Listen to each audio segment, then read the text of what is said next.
ज्योतिष और जीवन में आपका स्वागत है। श्री गुरु चरणों में नमन कर श्री गणेश की वंदना करता हूँ। देवता प्रधान रूप से त्रिदेव कहे जाते हैं, ब्रह्मा, विष्णु और महेश। शिव का ही एक नाम महेश है। महादेव नाम सुनते ही भगवान शिव का ही आभास मन में उत्पन्न होता है। एक छवि उभरती है महादेव नाम के सुनते ही भगवान शिव की, तो उनसे जो संबंधित रात्रि है उसका नाम भी महाशिवरात्रि है। जितनी भी रात्रियाँ सिद्ध रात्रियाँ कही हैं शिवरात्रि के अतिरिक्त भी, लेकिन किसी के साथ भी महाशब्द जुड़ा हुआ नहीं है महाशिवरात्रि के अतिरिक्त। क्या कारण है इसका? इसके पीछे रहस्य क्या है, और यदि कोई रहस्य है तो उसका लाभ किस प्रकार से लिया जा सकता है, इसी पर चर्चा करते हैं आज। महाशिवरात्रि पर एक वीडियो पहले से बना हुआ है, उसमें बहुत कुछ बताया है। जितना मैं समझता हूँ, जो कुछ मुझे गुरु कृपा से प्राप्त हुआ, कुछ आज विशिष्ट चर्चा आगे बढ़ता हूँ थोड़ा उसी मामले में, शिवरात्रि के ही संदर्भ में। शिवरात्रि प्रधान रूप से एक ऐसी रात्रि है जिसमें हम ध्यान दें तो एक बात देखते हैं, सदियों से वर्षों से जागरण की परंपरा है। कितने ही त्यौहार हैं, किसी भी त्यौहार पर जागरण की परंपरा नहीं है। जागरण की परंपरा है महाशिवरात्रि पर, और उसके पीछे सबसे बड़ा कारण ये कि जागरण करेंगे तो जागेंगे, बैठे रहेंगे रात्रि भर। उसके पीछे कारण सिर्फ इतना सा कि उस रात्रि को नैसर्गिक रूप से प्रकृति की जो मूल ऊर्जा है वो नीचे से ऊपर की ओर बहती है। जब हम बैठे रहेंगे तो हमारी रीढ़ की हड्डी सीधी रहेगी, और उसी रीढ़ की हड्डी में तो मूल शक्ति के तत्व हैं। उसी रीढ़ की हड्डी में मध्य में तो सुषुम्ना नाड़ी के सारे 6 चक्र हैं। वो जब ऊर्जा स्वाभाविक रूप से ऊपर उठेगी तो बिना किसी प्रयास के उस बैठने वाले को उसको नैसर्गिक ऊर्जा का लाभ मिलेगा। उसकी चेतना ऊर्ध्वमुखी होगी। चेतना को ऊर्ध्वमुखी करने में ये शिवरात्रि का जागरण सहायक हो जाता है। हम कुछ भी करें उस दिन जाग करके, हम बैठे रहें, मंत्र जाप करें, हम प्राणायाम करें, हम ध्यान करें, या वैसे ही जागते रहें, नैसर्गिक रूप से उस ऊर्जा का जो लाभ मिलना वो तो मिलेगा ही, मिलता ही है। लेकिन अगर हम मान लीजिए किसी प्रकार से जब जागना ही है, बैठना ही है, तो क्यों नहीं इसका पूर्ण लाभ लिया जाए? वो कैसे लिया जा सकता है? अगर हम देखें तो भगवान शिव जिस तरह से बैठे हैं, उनकी आँखों की जो पुतलियाँ हैं वो आधी ऊपर चढ़ी हुई हैं। आँखों की पुतलियाँ उनकी आधी बंद, उनकी आँखें हैं, वो ध्यान की अवस्था में बैठे हुए हैं। आप प्रयास करके देखिए अपनी आँखों की पुतलियों को ऊपर चढ़ाकर बैठने की। अधिक समय तक नहीं बैठ पाएंगे यदि अभ्यास ध्यान का नहीं है तो। थोड़ी देर में ही आँखों की पुतलियाँ लपकने झपकने लगेंगी। पलकें भी ज़्यादा समय तक आप अर्ध उन्मीलित अवस्था में पलकों को भी नहीं रख पाएंगे, या तो पूरी तरह से बंद करना होगा या फिर खोलना होगा। तो जो ध्यान की अवस्था है भगवान शिव की, वो केंद्रित कहाँ होती है? वो होती आज्ञा चक्र में। हमारे जो षट चक्र हैं, मूलाधार से लेकर के आज्ञा तक चक्र तक जो 6 चक्र हैं, सबसे प्रधान और महत्वपूर्ण चक्र है आज्ञा चक्र। नाम ही उसका आज्ञा चक्र है। यदि किसी भी माध्यम से यह चक्र जागृत हो जाए, जिस साधक का यह चक्र जागृत हो जाता है, सब कुछ उसकी आज्ञा के वशीभूत हो जाता है।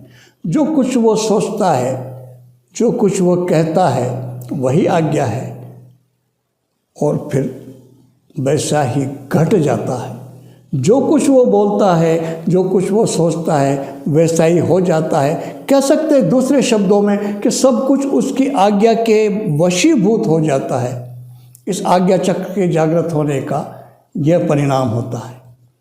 अब हम कल्पना करते हैं कोई ऐसा व्यक्ति जिसकी मन स्थिति शांत नहीं है, मन में किसी भी प्रकार से, किसी भी कारण से उल्टे सीधे अच्छे बुरे कैसे ही विचार आते जाते रहते हैं। कभी अपने बारे में, कभी दूसरों के बारे में, कुछ तो भी व्यक्ति सोचता रहता है, बोलता रहता है। और आज्ञा चक्र किसी भी कारण से जागृत हो गया, फिर क्या होगा? निश्चित रूप से अगर उसने गलत सोचा और गलत बोला तो गलत भी घट जाएगा, हो जाएगा। फिर वो किसी के भी लिए कहा गया हो, किसी के लिए भी सोचा गया हो। इसीलिए इस चक्र का स्थान छठा है। उससे पूर्व मूलाधार, स्वाधिष्ठान, मणिपुर, अनाहत और फिर आज्ञा, ये जो चक्र हैं ये छठा। इससे पूर्व जब 6 चक्र, 5 चक्रों पर कार्य करता है साधक, तो उसकी मन स्थिति, उसकी आत्मिक स्थिति, उसका आंतरिक स्वरूप एकदम निर्मल हो जाता है। उसके लिए कोई अपना पराया नहीं रहता, उसके लिए कुछ भी शुभ अशुभ नहीं रहता, किसी प्रकार की कामना नहीं रहती। जब कामना नहीं है तो फिर लोभ भी नहीं है, जब लोभ नहीं है, कामना नहीं है, तो फिर क्रोध भी नहीं है, और जब क्रोध नहीं है तो कुछ भी उल्टा सीधा सोचना बोलना भी नहीं है। उस अवस्था में यदि आज्ञा चक्र जागृत हो जाए तो निश्चित रूप से वो लाभकारी ही होगा, कल्याणकारी ही होगा। वही शिवत्व की स्थिति है, उसी को शिवत्व कहते हैं। हम आज्ञा चक्र को जागृत करने के प्रपंच में ना पड़ें। हम तो प्रयास करें कि ये क्षमता है इस आज्ञा चक्र की, इसका लाभ सांसारिक संसार में, जगत में रहते हुए पिछले नीचे के जो 5 चक्र हैं उन पे जाकर हम काम नहीं कर पाए, उन्हें चेतन ना कर पाए, और हमें इस आज्ञा चक्र की ये जो क्षमता है इसका लाभ लेना है। इसके लिए क्या किया जाए, इसी पर चर्चा आज मैं इस छोटे से वीडियो में करना चाहता हूँ। और शिवरात्रि उसके लिए बहुत ही उपयुक्त समय रहता है।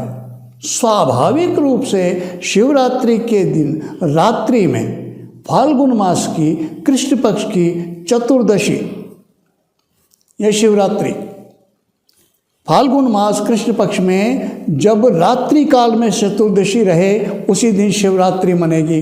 हो सकता है कि उस दिन का सूर्य त्रयोदशी में उदित हुआ हो, लेकिन रात्रि काल में अगर चतुर्दशी है तो शिवरात्रि उसी दिन मनाई जाएगी। ऐसा ही अभी इस वर्ष 11 मार्च 2021 को हो रहा है। सूर्योदय त्रयोदशी में होगा, लेकिन उसी दिन शिवरात्रि मनेगी, क्योंकि शिवरात्रि उस दिन चतुर्दशी लग जाएगी, रात्रि में चतुर्दशी रहेगी। दूसरे दिन सूर्योदय चतुर्दशी में होगा, लेकिन रात्रि काल में चतुर्दशी तिथि नहीं रहेगी, इसलिए शिवरात्रि त्रयोदशी दिन सूर्योदय हुआ उसी दिन मनेगी। तो नैसर्गिक रूप से, स्वाभाविक रूप से उस दिन पृथ्वी से, केंद्र से ऊर्जा का प्रवाह ऊपर की ओर बहता है। वो तो प्रकृति तो हमें मदद कर ही रही है। ऊर्जा को, चेतना को ऊर्ध्वमुखी करने की हम शांत बैठें और बैठ कर के ध्यान लगा करके हमारे मन को, हमारी चेतना को हम केंद्रित करें आज्ञा चक्र के ऊपर। जितना समय हम कर सकते हैं उतना करके देखें। अगर मान लीजिए किसी भी तरह से हमने इस प्रक्रिया को 2 मिनट भी कर लिया तो वही हमारे लिए बहुत कारगर हो जाएगा। 2 मिनट का समय आपको बहुत सहज लग सकता है, लेकिन जब आप करने बैठेंगे तो ये 2 मिनट भी आपको बहुत लंबे लगेंगे। 2 मिनट का समय एक ही ध्यान में, एक ही जगह मस्तिष्क के यहाँ पर भ्रूमध्य के बीच में, यहाँ पर ध्यान को केंद्रित करना आसान नहीं है। यदि आप कर लेते, जिनको प्रैक्टिस है, जिनका नियम है, वो सहजता से इस चीज़ को कर सकते हैं। अगर मान लीजिए आपका ध्यान का प्रैक्टिस कभी नहीं किया तो चिंता करने की कोई बात नहीं। किसी भी काम के लिए भी, किसी भी शुभ काम को कभी तो शुरू करना ही होगा, पहली बार कभी तो होगा ही। और जो पहली बार करने में जो समस्या आनी है वो कभी तो आएगी ही, जो दिक्कत महसूस करते हैं वो तो कभी करेंगे ही, कभी तो सीखेंगे ही। तो क्यों ना, अगर हमने नहीं किया तो हम इस शिवरात्रि से प्रारंभ करें, समस्या कुछ नहीं आएगी। सिर्फ यही कि आसानी से ध्यान वहाँ केंद्रित नहीं होगा, भटकेगा, इधर उधर जाएगा। हम किसी उद्देश्य को लेकर बैठे हैं, खींच के लाओ, यहाँ केंद्रित करो। लाभ कैसे लिया जा सकता है? आज्ञा चक्र नाम है इसका, और इसका प्रधान गुणधर्म, इसकी जो शक्ति है, इसकी जो ऊर्जा है, इसका जो सामर्थ्य यही है कि साधक जो कुछ सोचता है, जो कुछ बोलता है, वो घट जाता है, वैसा हो जाता है। अगर आपने देखा हो आज के समय क्या मोटिवेशनल जितनी भी पुस्तकें हैं, जो लॉ ऑफ अट्रैक्शन से जुड़ी हुई जितना साहित्य है, उसको पढ़ें तो एक बात पाएंगे उसमें वो जोर देते हैं किस पे? एक बात तो उस पर जोर देते हैं कि अच्छा सोचिए, नेगेटिव सोचिए ही मत, अच्छा बोलिए। जितना आप ऊंचा योजना, जितनी ऊंची प्लानिंग बना सकते हैं वो बनाइए, और उसको आप विजुलाइज करना का प्रैक्टिस कीजिए। आप देखिए उसको उसी तरह से अनुभव करना प्रारंभ कर दीजिए, वैसा ही जीवन में घट जाएगा, वैसा ही हो जाएगा। ये आधुनिक जितने भी पाश्चात्य जगत के जो विद्वान हैं, जितनी पुस्तकें हैं लॉ ऑफ अट्रैक्शन पर, सीक्रेट से लेकर के, और जितनी पुस्तकें पढ़े तो एक ही बात पाएंगे, सार उसका यही है। तो हमारे यहाँ तो ये बात बरसों से, सदियों से, हजारों सालों से कह रहे हैं हम, उसमें गलत क्या है? सही है बिल्कुल, लेकिन हम बजाय, इतना ज़रूर है, उन्होंने बहुत विस्तार से एक आधुनिक संदर्भ में एक वैज्ञानिक तरीके से उसको समझा दिया। हमारे यहाँ वो चीज़ सूत्र रूप में है, हम उस सूत्र को समझते हैं। थोड़ा ध्यान लगा कर बैठिए। जो आप चाहते हैं, जैसा आप जीवन जीना चाहते हैं, आपकी भौतिक जो भी स्थिति, जो भी कामना हो, अच्छा रहन सहन हो, अच्छा मकान हो, जिस तरह की लग्जरी लाइफ आप जीना चाहते हैं, जिस तरह की प्रगति चाहते हैं, और प्रगति की पहुंचने के बाद आपका जीवन किस तरह का हो सकता है, ये जो भी कल्पनाएं हैं आपकी, जो भी सोचते हैं, उसको ध्यान लगा कर बैठें। पूजन, सामान्य सा पूजन अर्चन करने के बाद हमारा कुछ भी नैमित्तिक पूजा पाठ का क्रम है वो करें। वो करने के बाद फिर हम बैठें थोड़ी देर शांति से, और हमारी जो चेतना है उसे केंद्रित करें यहाँ भ्रू मध्य में। आंखें बंद करके हम जिस तरह से एक वीडियो देखते हैं, जिस तरह से पिक्चर देखते हैं, जिस तरह से हम सिनेमा के अंदर हॉल में बैठ करके पर्दे पे, स्क्रीन पे जो कुछ जैसे देखते हैं, उस तरह से अपने उस जीवन के बारे में देखना प्रारंभ करें, जैसा जीवन हम चाहते हैं, जैसा जो कुछ हम प्राप्त करना चाहते हैं, उसी अवस्था में स्वयं को महसूस करें। यह मैंने कहा, लेकिन आसान नहीं है। थोड़ी सी झलक के बाद मन भटकेगा, वो पिक्चर ब्रेक होगा और मन कहीं और चला जाएगा। वो जो मैं 2 मिनट की सीमा बता रहा हूँ, वो एक ऐसी सीमा है जो निश्चित रूप से बहुत जल्दी आपके सपने को साकार रूप करने की क्षमता रखती। 1 मिनट पे आ जाइए, आधे मिनट पर आ जाइए, 30 सेकंड का समय उतना लंबा नहीं, लेकिन है तो सही। जब आप इसको करने बैठेंगे, 30 सेकंड भी आसान नहीं है।